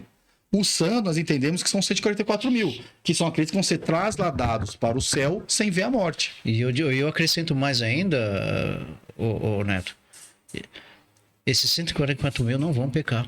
Não vão, isso que eu ia falar aqui do Você sabe por que se eles pecarem, eles estão perdidos. Estão Porque perdidos. não vai Posso ter mais fazer um intercessor. parênteses? não tem mais Pra você intercessor. continuar. Exato. Os 144 mil é literal ou 144 mil são simbólicos? Se você quer saber isso, vai lá no podcast, lá no ponto de encontro, coloca lá 144 mil, que você tem um tema exatamente sobre esse assunto, dizendo se eles são literais ou se eles são simbólicos. E eles vão explicar exatamente esse assunto para vocês, tá bom? Então a gente está falando aqui de uma maneira superficial, a gente não vai entrar nisso. Você quer saber, dá um pulo lá no podcast, você vai ver lá os 144 mil. Nós explicamos isso lá, muito top, muito legal, muito esclarecedor esse assunto. E esse grupo seleto que vai viver nos dias que antecedem poucos momentos da volta de Jesus, eles não têm nem como, eles não vão pecar mais. Porque os acontecimentos vão ser tão drásticos e dramáticos lá, que eles já estão à certeza, não assim que eles têm a certeza da salvação. Não por arrogância, né? Não por arrogância, Mas é exatamente. pela vida deles Mas é a mesmo. certeza de que Jesus está voltando ali e aí eles vão se pegar cada vez mais à justiça de Cristo, né? E Jesus, pouco antes de ele voltar à Terra, ele sai do santuário celestial. E no santuário celestial, no lugar santíssimo, o que ele faz lá, quando a gente, logo no começo? A intercessão. Se ele não está lá no santuário, Neto, quem vai interceder por eles? Não tem mais E se você pecou ali, Jesus não está lá, acabou, não vai ter ninguém para estar defendendo lá. Então, esse vai ser um grupo seleto, né, que vai viver nos últimos dias e não vão pecar. E vão ser julgados em vida. E esses que vão ser julgados Em vida. Esses que É vão um ser grupo julgados em assim, vida. que vai ser talvez os únicos, né, na Terra, com exceção Que talvez de vão passar Elias, pelo julgamento de em vida. Enoque, que não precisaram morrer para Deus fechar a conta deles. Eles vão estar em vida E e sendo nos livros de registro ali vai estar constando ali, né? Eu estou falando de maneira nas minhas palavras, vai estar constando que eles E o mais foram interessante... perdoados os pecados que eles E o cometeram. mais interessante é que a Bíblia fala que eles foram perdoados e que eles não vão pecar. Porque qual é Sua uma das boca não se achou características... engano, são irrepreensíveis, ou seja, Pronto, você fechou. tem É alguém isso que eu ia falar. não se pode repreender. Essa é a característica Exato. do 144 mil. Não se E achou tem o engano. caráter do pai e do filho, né? Descrito ali na testa. Isso é muito fantástico, isso aí. Por isso que assim, é um grande, vai ser um grande privilégio, né? Uma grande responsabilidade Sim. fazer parte desse grupo. Então, beleza. Aconteceu o julgamento e vem então as sentenças. Quais são as sentenças? Bom, no livro de Apocalipse, vamos só fazer aqui, só pegar alguns pontos, mostra que quando Jesus sair do lugar do santuário, né, ali ciência de fumaça, ninguém mais pode entrar nele. Né? Segundo o livro de Hebreus, nós entramos pela fé no santuário, ou seja, nós sabemos que Cristo está lá, intercedendo por nós, então nós pedimos perdão para ele, nós entramos com ele, né, no santo, não literalmente, mas de maneira pela fé, espiritualmente falando, para ele poder ministrar, né, o perdão para nós e tudo mais. Então, quando o Apocalipse fala que ninguém mais pode entrar lá, isso está no capítulo 15, isso quer dizer o quê? Que acaba essa intercessão, que aí entra essa parte que você falou, né, quem está sujo continua sujo, quem está limpo continua limpo, quem é santo continua santo e quem é impuro vai continuar impuro, né? Lá de Apocalipse 22.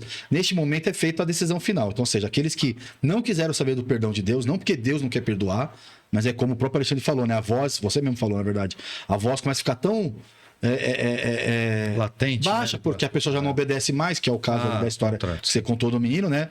Peca, achando que sempre vai ouvir a voz de Deus. Não é Deus que não quer perdoar, a pessoa que não quer mais o perdão. E aí entra a justiça de Deus. Então Deus vai ter que fazer justiça com esses. E com aqueles que continuaram fiéis a Deus e tal, Deus vai vir após um período de tempo de angústia na sua volta para poder recompensar. Isso. Lá em Apocalipse 22 fala, eis que cedo venho, está comigo a minha recompensa para dar a cada um segundo as suas obras. Quando Jesus volta, qual que é a primeira preocupação ou a principal preocupação de Deus, acredito eu, é saber quem ele vai levar para o céu. Porque o interessante é que depois de 1000 anos, né, do milênio, né, o milênio bíblico, que muitos às vezes não conseguem entender esse Aí assunto. tem o pós-milenista, Tem os pré-milenista. são termos assim que eu mesmo até hoje eu não entendo direito. Mas nós entendemos que esse milênio é após a volta de Jesus, e após esse milênio é feito o juízo dos ímpios. Aí entra aqueles que, né, tanto esses que passaram por essa primeira parte, porque aqui tem aqueles que são joio e tem aqueles Então, que são mas trigo. esse depois que você está falando, não é quando você fala o juízo, não é o julgamento, é a sentença. Juízo também. Nós vamos ter 1000 anos para poder fazer essa investigação como Jesus está fazendo hoje do povo de Deus lá no céu. Eu diria que o que eu Que é o entendi exame dos livros. eu Que a entendi Bíblia que o fala Beto- isso, né? Assim, O que eu entendi que o Beto falou é a sentença dos que foram julgados, dos Sim. mortos Condenado. que morreram em Cristo Jesus, que professaram Jesus, aqueles ali eles vão ter a sentença, e aqueles que morreram também, que somente professaram, mas foram condenados, Também vão estar também. também já tem a sentença ali. Só que tem a sentença daqueles que morreram com o advento de Jesus. Muitas pessoas vão morrer Ah, sim. quando advento. Jesus voltar. Sim. E esses Tem essas exceções daí aí. que vão ser julgados no milênio. Mas muitos que professaram a Jesus, mas só professaram e não aceitaram mesmo, que estão sendo julgados, né? Esses aí já vão ter a sentença a hora que terminar o juízo. Né? A hora que Jesus voltar, o livro dele ele já está julgado. Agora, o que vão ser julgados ali no milênio é aqueles que, na medida que Jesus voltar, que vão permanecer vivos quando Então, Jesus mas assim, voltar, mas que eles vão a Bíblia morrer. não é. E os outros ímpios também. E os outros Então, outros a ímpios Bíblia também. não é clara durante o milênio qual o público de ímpio que vai ser julgado. Ela fala que vai ser aqueles que foram condenados. certo? Eu creio, né, É uma de crença. acordo com o Apocalipse 20, que todos os ímpios vão ser... primeiramente, haverá um investigativo também. Mas não um investigativo para poder saber se a pessoa vai salvar ou perder, porque eles já estão perdidos. Mas é como se, Então, isso já é uma sentença. Mas a gente vai investigar, porque aqui no Apocalipse Você 20... não pode investigar uma coisa que já Mas não, nós vamos ter que investigar isso. Não, ó. Deus sabe, Jesus já sabe. Não, eu entendi. Ó, Entendeu? Deixa eu tentar colocar aqui minha dúvida para ver se faz sentido. Eu tô dizendo assim, ó. Aqueles caras são ímpios? São. Quem são os ímpios, tá falando? Aqueles que nós, os salvos, estou colocando no meio porque eu acredito Aham, que Jesus sim. professa essa fé, espero estar lá. nós vamos julgar os ímpios. Sim. Então nós vamos abrir os livros e julgar os ímpios. Esse julgamento muda a questão de Não. ele ser ímpio ou não? Não. Ok. Então, se não muda nada, não há julgamento. O julgamento já foi feito. Porque eles já foram sentenciados. O que a gente vai olhar nos livros, se o julgamento foi correto com a sentença. Não, peraí. Então eu vou. Não, pode pega falar. comigo. Eu entendi. Eu tô aqui como ser humano. Você Eu, colocou Beto, como dois tô no- ímpios, dois grupos de tô no ímpios céu. aí. Então, tô no céu aqui. Uhum. Então Deus abre os livros. Tá aqui os livros. Sim. Aí eu vou olhar lá e falo assim: poxa, o Péricles, não é possível. Exato, porque o Péricles também Péricles- estava no primeiro juízo, que é esse de 1854. Exatamente. Porque ele confessava o nome de Cristo, mas por algum motivo ele não continuou. Isso, Beleza. fechou. Aí eu olho lá e falo assim: não, mas o Péricles era pra estar salvo. Por que ele se perdeu? Aí Deus fala assim: Leia olha aqui aí. no livro. Aí olha aqui, poxa, no último momento. Tá no livro da vida? Ele, Não tá o nome ele dele pisou lá. na bola. Exato. Certo. Eu tô olhando. Mas o que eu tô olhando aqui não muda a Não, sentença. com certeza só não. me convence. Se não muda, convence, exatamente. Isso, só me convence. Se é pra me convencer, é só pra eu olhar pra Deus e falar assim: Deus, você jogou certo. Você foi justo. Exato. Certo. Se eu tô fazendo Que é o que isso, Satanás fazia lá no livro de Jó. a minha sentença, o meu julgamento não é sobre os ímpios, é sobre quem é Deus. É outra coisa. Isso. Pensa comigo, olha que coisa doida. Entendi. Eu tô olhando aqui, tô falando assim, eu não tô olhando pros ímpios para julgá-lo, porque ele já tá julgado e condenado. Inclusive, já estão mortos. Estão mortos não, estão mortos. Tão mortos. Porque depois volta e ressurge de novo sim. o Armagedon. Bom, mas não vamos falar nisso. Mas eles já estão mortos. Qualquer coisa que eu descubra aqui não muda essa sentença, Não. porque ela já foi dada, os caras foram mortos. Sim. Então eu não sentencio eles. Não, isso, Beto, pra você ver como assim. Não é. Tô certo ou tô errado Tá nisso? certo. Não é a pessoa que vai decidir isso aí. Deus já sabe todas as coisas. O juiz ele é feito em prol para que outros assistam e vejam a sua justiça.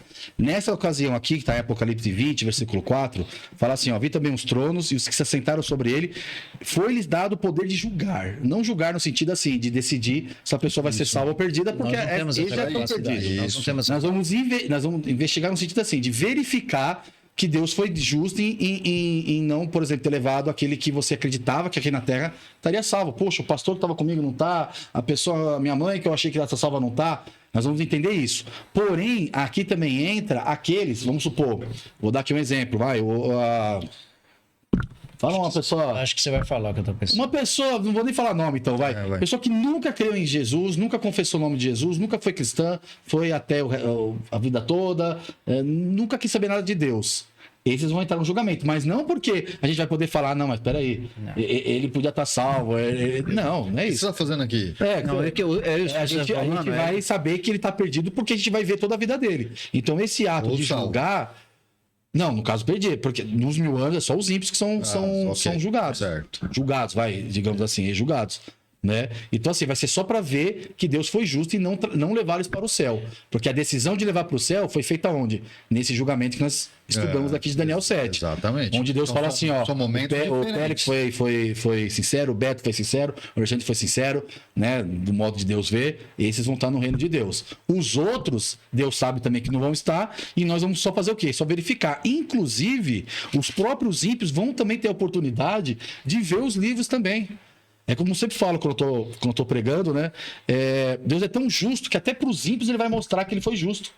Porque pode ser que um ímpio, vamos supor, chega lá no céu e fala assim, ó, mas peraí, o meu parceiro de crime, eu tô vendo ali na Cidade Santa, porque vai ter um momento que a Cidade Santa vai descer até uma parte, né? Segundo aqui o livro de Apocalipse 20, e os ímpios vão ver quem tá salvo. Concorda? Sim. Isso aqui vai ser uma cena de juízo muito grande. Vai levar muito tempo, não vai ser uma coisa rápida. Então, cada um deles vai poder falar assim, ó, puxa, aquele lá que eu achei que ia estar perdido, porque também era parceiro no crime igual eu, tá salvo. Deus vai falar assim, ó, então olha o livro dele, então lê o registro dele. E outra coisa, E ele vai também poder ver o próprio registro dele, porque aqui fala assim, ó, abriram-se os livros, e viu os mortos, ou seja, aqueles que ressuscitariam depois dos 1000 anos, Qual verso grandes tá e lendo? pequenos, Pessoal, versículo 12. Versículo Apocalipse 12. 20, versículo 12. Ok. Estavam diante do trono e abriram-se livros, ou seja, livros de registro. Palavras, pensamentos, ações, intenções. E abriu-se o outro, que é o da vida. Por que falo da vida aqui? Porque vão ter pessoas que tinham um nome aqui. Ou seja, não são somente aqueles ímpios que nunca creram em Deus. Aqueles que uma vez creram, passaram pelo juízo investigativo, mas não foram achados fiéis, eles vão falar assim, ó, puxa, meu nome foi riscado. E lá em Apocalipse 3, Jesus fala isso, né? De maneira nenhuma riscarei o seu nome. Ou seja, se ele fala isso, é porque vão ter outros que vão poder ter o nome riscado. E aí fala assim, ó, os mortos foram julgados, de novo fala julgados, pelas coisas que estavam nos livros, segundo as suas obras. E aí no final do versículo, no versículo 15, no final do capítulo, né? No versículo 15 fala assim, ó, e todo aquele que não foi achado escrito no livro da vida foi lançado no lago de fogo. Então é assim, todos os nossos nomes são escritos no livro, conforme a gente se converte. Quando a gente morre, termina o nosso registro. Deus examina isso no juízo investigativo, que é o que está acontecendo aqui, segundo Daniel 7, e ele pode falar no final, ó, o nome do Beto vai continuar ou o nome do Beto vai sair. O nome do Fernando vai continuar, o nome do Fernando vai sair. E lá nesse juízo, depois dos 1000 anos, os ímpios ou aqueles que uma vez foram também crentes, eles vão ver por que os nomes deles não continuaram no livro da vida. Ou nunca foram Então, escritos tanto lá. um como o outro Ou nunca foram escritos lá. vão ter entendeu? o privilégio de ver. Todos vão ter o privilégio. Então, o juízo, Deus, ele faz para o universo todo. Inclusive os anjos. Paulo fala que nós vamos julgar também os anjos também. vamos julgar os Então, os anjos também vão ter oportunidade de saber também toda a vida deles. O próprio Satanás vai ter também. Então, Deus, por isso que o mal não vai se levantar uma segunda vez.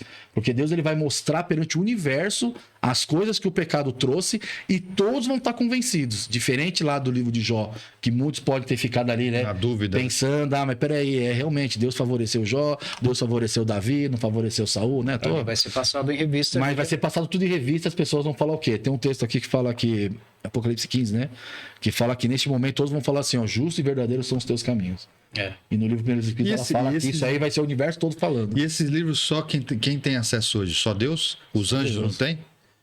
Eles vêm, eu acredito que eles vêm, eles participam. Ali fala na cena do juízo que milhares e milhares estavam ali juntos, reunidos, né? Milhares e Então, milhões de eles servidores. têm acesso, né? Eles vão ser as nossas testemunhas, que nada, Exato. nada melhor do que eles que estão acompanhando a nossa vida. Inclusive, nós cremos também que eles escrevem as coisas também ali naquele livro. Eu acredito o seguinte, por exemplo, lá no ano de 1000 ou no ano de 700 e pouco ali, que tinha grandes homens ali que fizeram grandes atrocidades e morreram de maneira ímpia. Esses vão ser julgados aí, ó. Vão ter todos julgados, né? Mas eles estão sendo julgados agora? Não. Não. Porque eles não professaram o nome de Cristo. O que está sendo julgado agora é aqueles que professam o nome de Cristo. Ah, o primeiro é quem professa o nome de Exatamente. Cristo, né? Agora vai, e vamos citar, não sei, um grande Átila, o Uno. Esse cara, onde ele pisava, diz a lenda que o cavalo dele, onde ele pisava, não nascia mais grama. Gengis Khan, né? Ele matava Gengis Khan, Foi todos os o homens que mais matou, né? mais atrocidade. Aí, sem falar na Revolução, Mongol, na Revolução Chinesa, aí muita gente morreu, as carnificina que eles fizeram aí e outras coisas mais.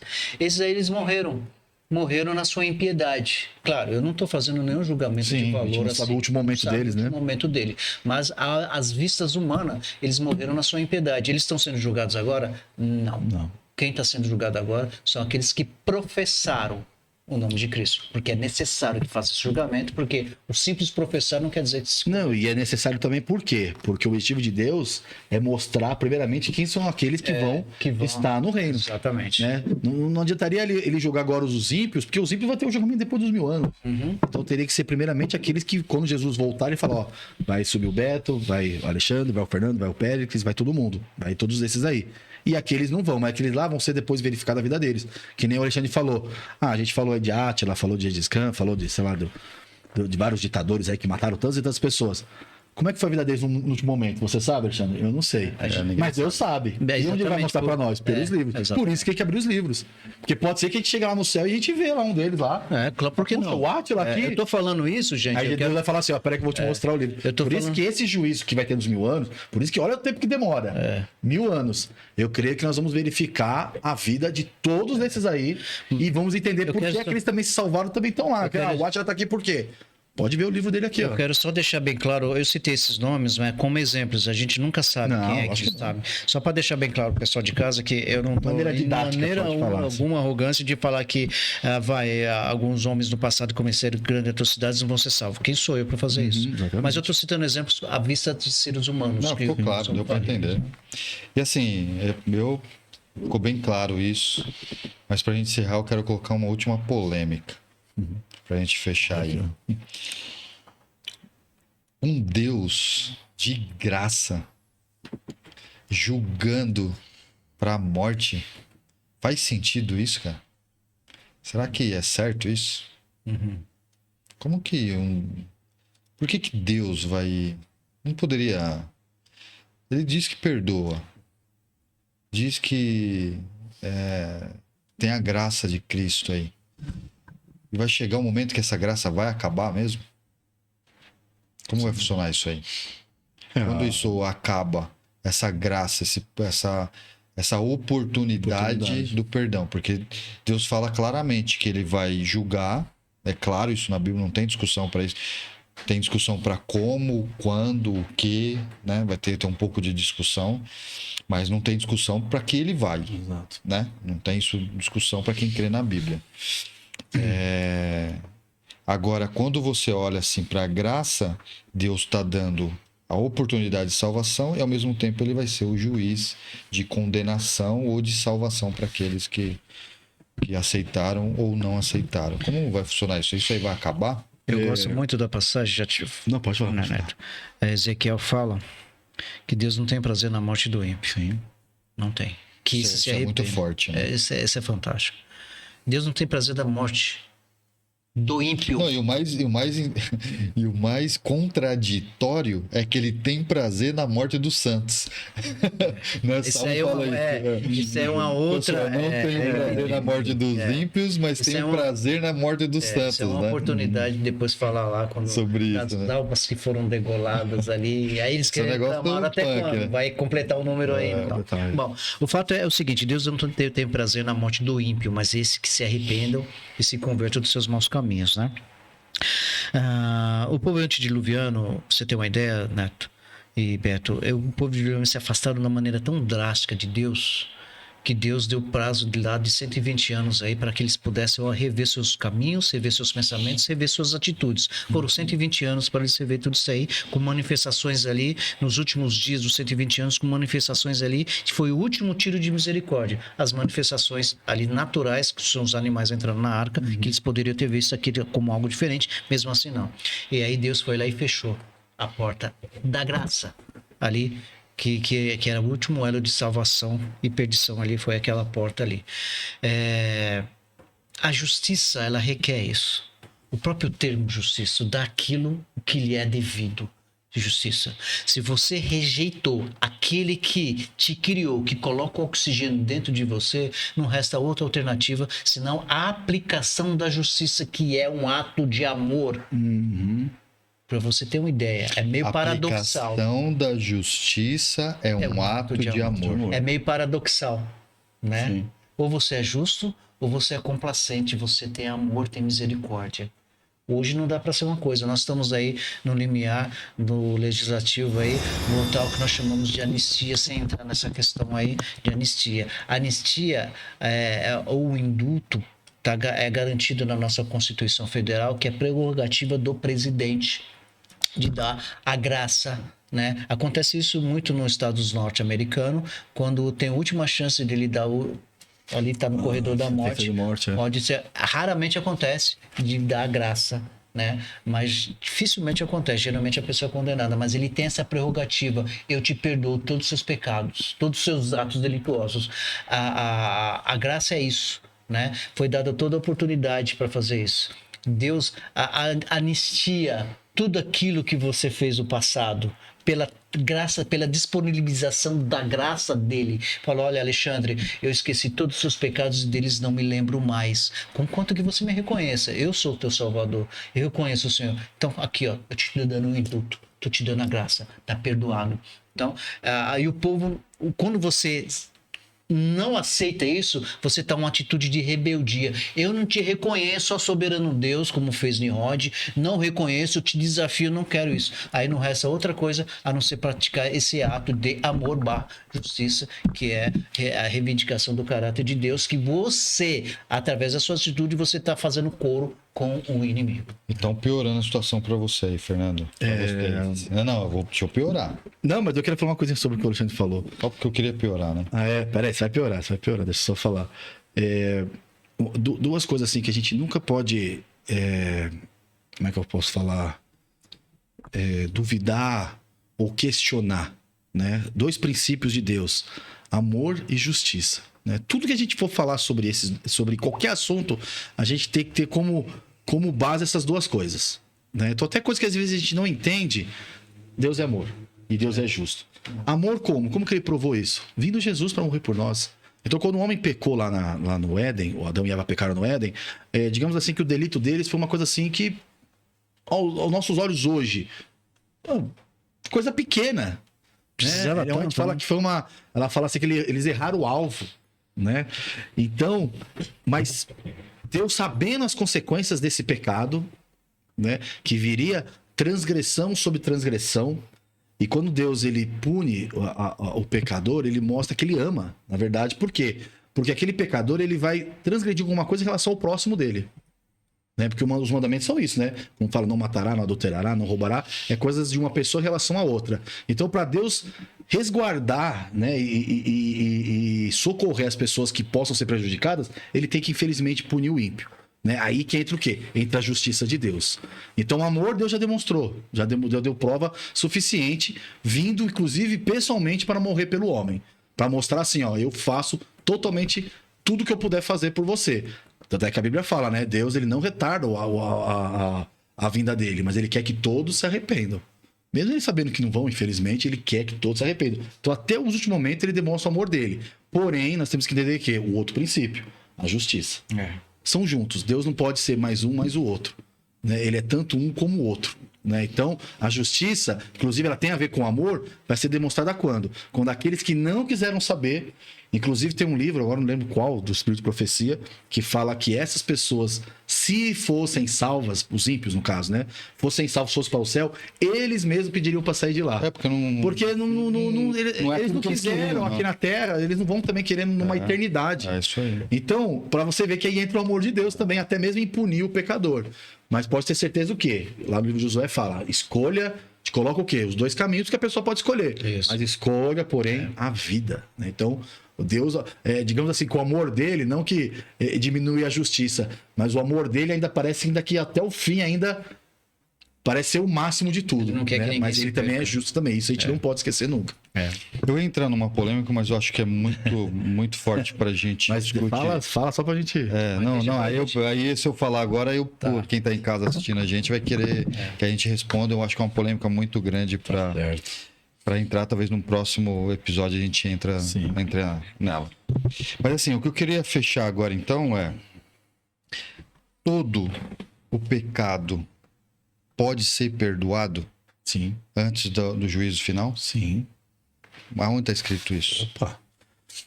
O Alexandre leu aquele do... Uma pessoa cometeu vários pecados, a gente falou sobre isso do começo, mas a graça de Deus alcança qualquer pecador em qualquer circunstância? Em qualquer situação, em qualquer circunstância. Quando fala pecado contra o Espírito Santo, que é a parte que a palavra de Deus fala, que é o pecado que é imperdoável, a gente tem que entender qual é o papel do Espírito Santo, que é nos convencer do erro, do pecado e da justiça, né? E quando você peca tanto, você contou uma experiência maravilhosa que ilustra muito isso, que o pastor contou para você. O Espírito Santo, ele nos convence. Tá? Então ele te constrange a verificar aquilo que você cometeu, você te constrange a um arrependimento. Eu falo, cometi um alto que não deveria ter cometido. E aí você se dirige a Deus, ele te perdoa. Quando você começa a pecar, o que é o pecado contra o Espírito Santo? É o pecado contumaz ao ponto de você não mais ouvir a advertência do Espírito Santo. Esse sim, mas nunca vem de Deus. Esse é o pecado contra o Espírito Santo, é o pecado que não tem perdão. De resto, Deus vai estar sempre disposto a perdoar os pecados até o dia que ele sair do santuário celestial, o nosso sumo sacerdote. Né? Que é o tempo que nós chamamos de tempo de graça. Tempo de graça. Deus está dando oportunidade para todos. Sempre. Né? Então, você que está em casa, se você está pensando, falando, não tem mais onde ir, eu já cheguei ao fundo do poço, não existe fundo do poço para Jesus Cristo. Aonde você estiver, ali no fundo do poço, e aí num pré-sal ainda, Jesus vai lá te buscar ainda, porque Ele é misericordioso e a graça dele é abundante. Né? E aí, Fernando? 1 João capítulo 1, versículo 9 diz: se confessarmos os nossos pecados, ele é fiel e justo para nos perdoar os pecados e nos purificar de toda injustiça. Então, não tem alguma coisa que ele possa falar, não. quase toda, né? Você foi Quase longe todo demais. pecado. Você Não foi existe longe demais para Deus. né?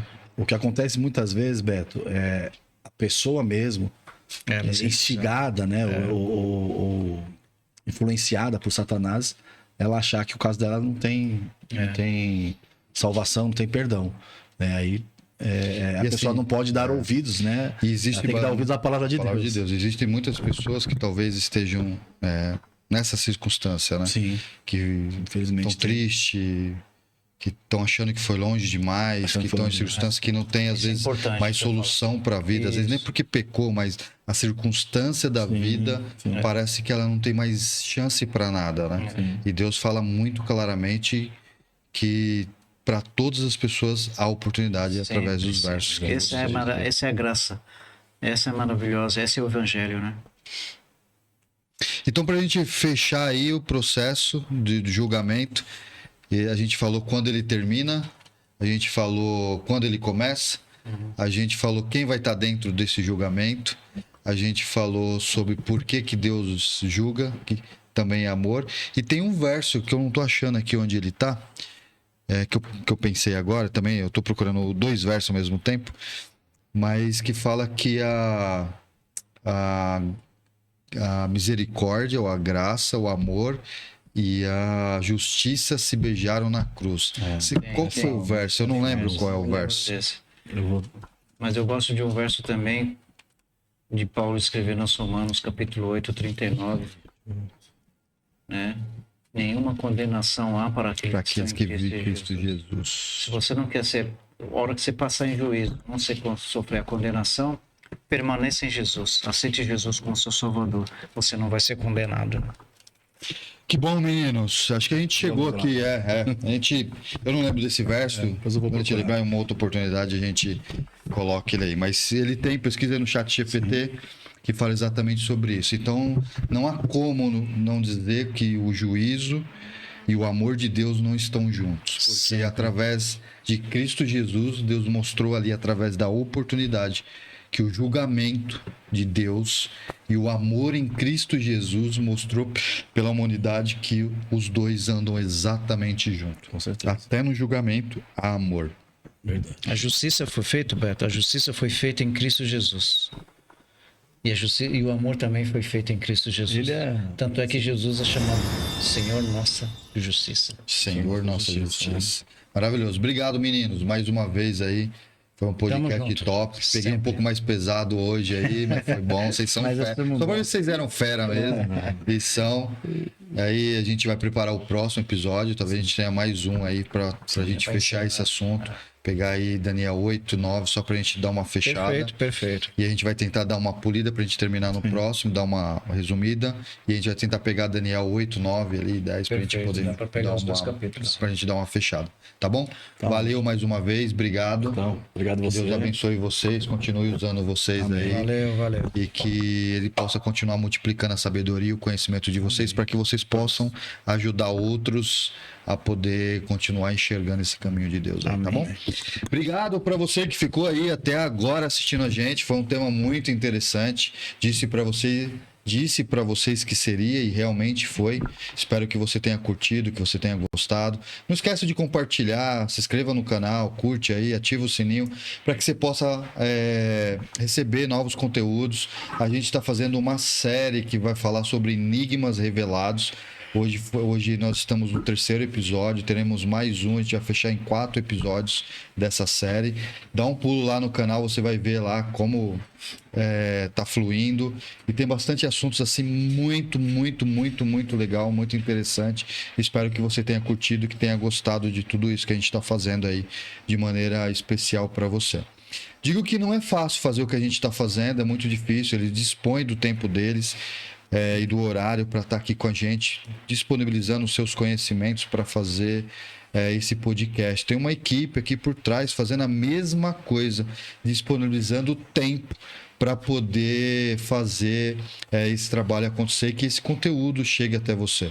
A única coisa que eu peço para você é que você, de alguma maneira, compartilhe esse conteúdo, que comente. A gente aqui também não espera, de verdade, que você simplesmente escute o que a gente está falando aqui e entenda como uma verdade absoluta.